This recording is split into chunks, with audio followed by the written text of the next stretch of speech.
Quant à notre invité fil rouge, le moins qu'on puisse dire, c'est qu'il a les neurones bien connectés. Le professeur Marc Vérin est chef du service neurologie au CHU de Rennes. Il est également directeur du centre expert Parkinson Bretagne et il sera là pour nous présenter les initiatives bretonnes dans le cadre de la Semaine du cerveau qui se tiendra du 13 au 19 mars. Voilà, bienvenue à tous. Bonjour Marc Vérin. On est très heureux de vous recevoir. Alors dans votre métier, vous avez de multiples casquettes, vous êtes médecin, enseignant, chercheur, et puis alors contre à votre CV, on pourrait dérouler un parchemin entier. On va faire assez rapide, vous êtes chef du service neurologie du CHU de Rennes, vous êtes directeur du centre expert Parkinson Bretagne, et puis vous êtes l'un des fondateurs de l'Institut des neurosciences cliniques de Rennes. Ça c'est pour la carte de visite officielle. Alors nous on a cherché à en savoir un petit peu plus pour savoir qui vous étiez, et on vous a proposé de vous prêter au jeu des petits papiers, ce que je vous laisse d'ailleurs tout de suite tirer au sort. L'un d'eux, qu'est-ce que vous allez découvrir? Archéologie. Alors, qu'est-ce que ça vous évoque, ça, l'archéologie? Bien, oui, c'est vrai que dans mes choix, avant d'aller vers la médecine, j'avais en fait deux choses qui m'intéressaient dans la vie. C'était à la fois la littérature et les sciences. Voilà. En fait, vous êtes même plutôt littéraire, c'est ce que vous me disiez. C'est assez peu fréquent, finalement, pour un médecin. Ça l'était avant-guerre, il y a longtemps. J'ai un grand-père qui était médecin et qui était très mauvais en maths, mais par contre très très bon en thème latin. Et moi, j'étais effectivement plutôt littéraire. Alors, j'ai fait des mathématiques parce qu'il n'y avait pas le choix à l'époque. Voilà. Pour faire médecine, il fallait faire des maths, mais dans le fond, c'était la littérature qui m'intéressait. Donc, j'ai longtemps hésité entre les deux. Voilà. Et j'ai fait les deux. Mais finalement, vous avez fait les deux. Alors, on va justement pouvoir l'évoquer avec votre deuxième petit papier. Doctorat. Alors, quand vous dites que vous avez fait les deux, justement, vous vous êtes orienté en fait vers un domaine qui allie finalement pensée et médecine, c'est ça? Effectivement, parce que dans mes études d'abord littéraires, j'ai fait lettres classiques, ça peut être Cannes-Hippocane, comme on dit, et avec les langues anciennes, parce que l'archéologie m'intéressait, la littérature, la philosophie, etc. Et puis, finalement, je suis allé vers la médecine, parce que c'était finalement ce que je voulais faire dans la vie en tant que... parce que ça donnait du sens, voilà. Et donc, étant en médecine, rapidement, dès la deuxième année, j'ai la chance d'être à la Salpêtrière, qui est un peu pour nous le temple de la neurologie. C'est même là où elle a été inventée par Charcot, voilà. Et quand j'ai découvert ce qu'on appelle la sémiologie, les signes, les maladies, et la sémiologie neurologique, j'ai tout de suite compris, ça s'est fait naturellement, que je retrouvais finalement, je retombais sur mes pieds, et en m'intéressant à l'organe qui s'occupe de la pensée. En tant que médecin, je pouvais finalement concilier les deux passions de ma vie, quoi. Voilà. Et vous avez fait votre doctorat sur la neuropsychologie du lobe frontal. Absolument. Si on résume, ça consistait en quoi exactement? Alors, le lobe frontal, c'est la partie antérieure du cerveau. C'est ce qui est le plus développé chez les humains par rapport aux autres animaux. Voilà. Et c'est la zone du cerveau, la zone d'intégration la plus élevée. C'est là où on planifie l'action, où on se projette dans l'avenir. C'est ça qui permet de changer l'environnement, en bien ou en mal, mais c'est ça qui permet de changer, voilà. Et de s'adapter finalement. Et donc, je me suis intéressé sur des points particuliers de ce lobe frontal qui intervient dans les prises de décision. Voilà. Ça a été le thème de mon doctorat de neuropsychologie. Très bien, mais on en reparlera tout à l'heure. Marc avait envie de réagir justement. Ah oui, la thérapie, c'est absolument passionnant. À l'heure où on essaye de développer le plus possible des thérapies non médicamenteuses, parce que tout n'est pas médicament dans les molécules, dans les traitements. Là, l'art-thérapie était absolument passionnant, parce que déjà, c'est considéré, quand on s'intéresse au patient comme un sujet et non pas comme un objet. Voilà, il existe pour lui-même. Voilà. Et quand on lui propose, en l'occurrence dans le service de neurologie, on a intégré l'art-thérapie depuis 2 ans maintenant, dans le service de rééducation aussi au CHU de Rennes, les patients tout d'un coup se sentent considérés comme pour autre chose, et non pas comme un objet qu'on va traiter, quoi. Un deuxième point important, c'est que souvent ces maladies dont je m'occupe sont des maladies extrêmement stigmatisantes, qui modifient l'aspect physique et puis l'estime de soi. Et le fait que quelqu'un se sente capable d'un coup de faire du beau, on ne demande pas de faire des chefs-d'œuvre bien entendu, mais de faire du beau, ça relève l'estime de soi, c'est évident. Et c'est forcément bénéfique sur le bien-être en général et pour combattre la maladie. Et puis il y a un troisième point important pour nous et pour moi qui m'occupe des circuits cérébraux, si vous voulez, qui intègrent, on le sait maintenant, de manière extrêmement proche, les circuits moteurs, les circuits cognitifs, les fonctions supérieures et les circuits émotionnels. Le fait d'agir sur l'un avec l'art-thérapie, par exemple, va être bénéfique sur l'autre. Voyez, donc il y a des éléments neurobiologiques qui sont très solides, neuroscientifiques, pour dire que c'est efficace. Après, il faut le montrer avec un haut niveau de preuve. Oui, c'est ça. On va y travailler. Mais c'est vrai que ce qui est intéressant et ce qu'on dit souvent quand on définit l'art-thérapie, c'est qu'on s'adresse aux parties saines de la personne. Donc, quoi que soit sa pathologie ou sa souffrance ou sa difficulté, il y a plein de choses qui marchent bien. Donc, en fait, on va plutôt aller solliciter cette partie-là. Et c'est grâce à ça qu'on va pouvoir dépasser ces difficultés. Et ça, je trouve que ça fait toute la différence. C'est très valorisant. Dans l'accompagnement. Ouais. Merci beaucoup, Claire Nicolas, pour cet éclairage. Alors justement, l'homme moderne, on revient vers lui. Marc, c'est vrai que le cerveau est quand même l'objet de beaucoup de fantasmes. On dit aussi pas mal de bêtises sur lui, comme quoi on n'utiliserait que 10% de son cerveau, etc. Est-ce que c'est vrai tout ça? Quelles sont les bêtises qui sont le plus couramment évoquées? Il y en a beaucoup. C'est vrai, mais, alors le fait, par exemple, qu'on n'utilise qu'à 10% ou 20%, ça effectivement c'est faux. Il fonctionne en permanence et toutes les structures cérébrales fonctionnent en permanence, qu'on soit éveillé ou endormi, tout marche tout le temps. Voilà. Et donc on utilise. Ça rassure. Voilà. On n'utilise pas tout en même temps, mais on utilise tout à un moment donné. Voilà. Ça, c'est une stupidité. L'idée aussi qu'on puisse réduire un jour ou l'autre le cerveau à des circuiteries informatiques, ça aussi, c'est une stupidité. Le cerveau, vous voyez, il est à 37 degrés. Si vous voulez reproduire un tant soit peu la mémoire qu'il peut contenir, il faut utiliser des centaines et des centaines d'ordinateurs monstrueux qui vont utiliser énormément d'énergie, qu'il va falloir refroidir, etc. Or, nous, vous voyez, 1,5 kg, 37 degrés, voilà, et ça fonctionne beaucoup, beaucoup mieux. Ouais. Alors vous travaillez, vous dirigez une équipe pluridisciplinaire constituée de chercheurs, de soignants, de doctorants. Votre unité de recherche s'intéresse au rôle non moteur des noyaux gris centraux chez l'homme. Dans quel domaine s'appliquent vos recherches précisément ? Alors, plus précisément, sauf que il y a des neurones qui sont en surface, c'est ce qu'on appelle le cortex, et puis il y a des neurones qui sont en profondeur, c'est ce qu'on appelle les noyaux gris centraux. Et entre les deux, il y a de la connectique, des circuiteries, si vous voulez, c'est ce qu'on appelle la substance blanche. Voilà.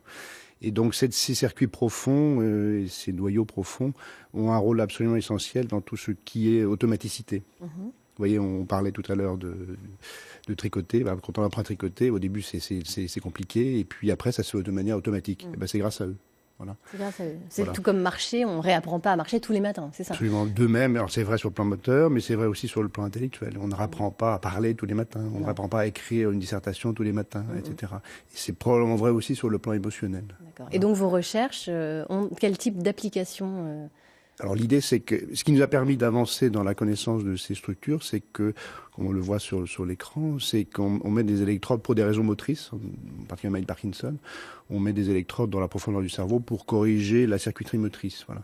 Et le fait de mettre ces électrodes nous a, il y a quelques années, fait découvrir des fonctions qu'on n'imaginait pas, et qui sont des fonctions d'ordre cognitif, des fonctions supérieures et d'ordre émotionnel. Voilà. Et en fait, il s'avère que le volume de ces ganglions de la base, ou noyaux centraux, comme on les appelle maintenant aussi, qui concernent les fonctions supérieures et les émotions, et présente à peu près deux tiers de la volume totale. Finalement, l'aspect moteur qui nous... Pendant longtemps, la neurologie a cru que c'était essentiellement des circuits moteurs, n'est qu'en fait qu'une petite partie. Et tout le reste est en train d'être découvert. En gros, si vous voulez, on réfléchit aux déterminants non conscients de nos comportements, ce qui est un point très important, et d'un point de vue évidemment neuroscientifique, mais aussi, pourquoi pas, philosophique. Oui, quel est le libre arbitre, ou pas. Alors, est-ce que d'ailleurs les pensées métamorphosent notre cerveau? Le cerveau se modifie tout le temps. Vous voyez, on parle depuis quelques minutes, votre cerveau est modifié, le mien aussi. Il a engrangé tout ce qui vient de se passer. Donc il n'est plus le même, en permanence. Il est plastique. Et tant mieux.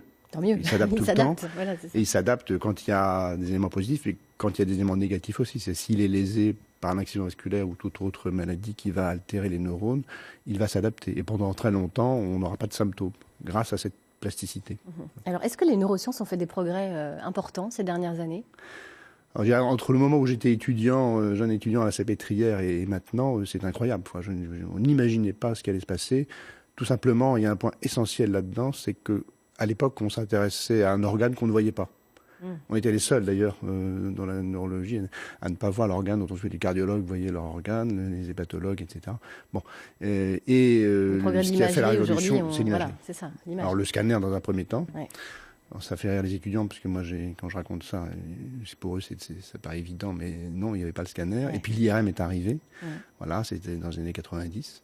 Et pour nous, ça a été là la révolution qui a permis beaucoup de choses dans tous les domaines. La neurologie a explosé alors qu'on était contemplatif depuis Charcot. On était les neurologues réputés comme explorants, ayant une belle sémiologie, mais peu de conséquences thérapeutiques. Là, les choses, depuis les 20 dernières années, ont totalement changé. Voilà. Alors justement, la semaine du cerveau qui s'annonce là, du 13 au 19 mars, son objectif, c'est quoi exactement? Est-ce que c'est de mieux faire connaître le fonctionnement du cerveau ou ça va encore au-delà pour le grand public? Il est de deux ordres, je dirais, effectivement mieux faire connaître le cerveau et puis effectivement faire tomber des clichés ou des stupidités qui sont dites à son propos. Essayer de faire en sorte que les fantasmes disparaissent et qu'on soit dans la réalité. Et puis d'autre part aussi de faire connaître ce qui se fait à Rennes et en Bretagne. Il y a beaucoup de choses qui se font. Absolument. Énormément. Voilà.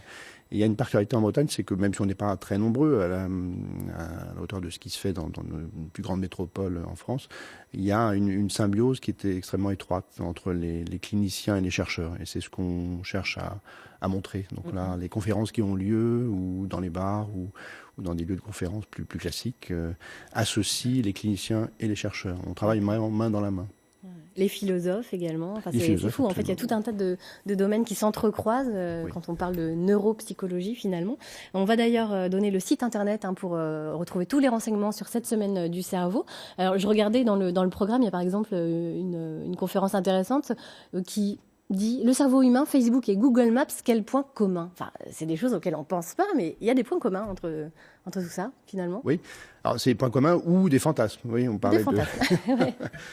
Il y a quelques chercheurs dans la Silicon Valley qui peuvent penser qu'un jour on pourra réduire le cerveau à un ensemble d'ordinateurs. Là aussi, il y a des clichés à faire tomber. C'est faux.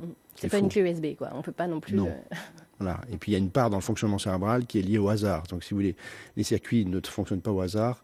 Le cerveau humain en partie. Et c'est pour ça qu'il est créatif d'ailleurs. C'est intéressant ça. Lié au hasard. Ouais. Faudrait une conférence pour développer tout ça.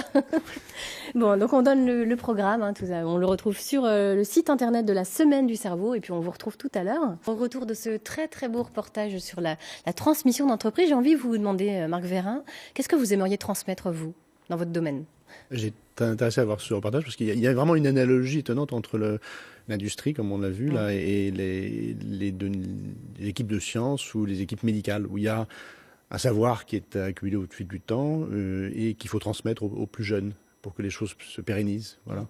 Donc il y a ici une obligation de créativité et d'inventivité. Et vraiment, il y a des analogies extrêmement importantes. Pour moi, le plus important, c'est les jeunes. Ouais. D'ailleurs, on parlait de l'Institut des neurosciences cliniques de Rennes. L'objectif essentiel de cet institut, c'est de financer des jeunes chercheurs. Voilà. C'est eux qui ont les idées, ceux qui sont les créatifs. Entre 20 et 30 ans. Après, c'est fini. On va rester optimiste. Alors, on va passer justement à votre portrait chinois. Si vous étiez un objet, Marc Vérin, vous seriez quoi? Un objet? Ah oui.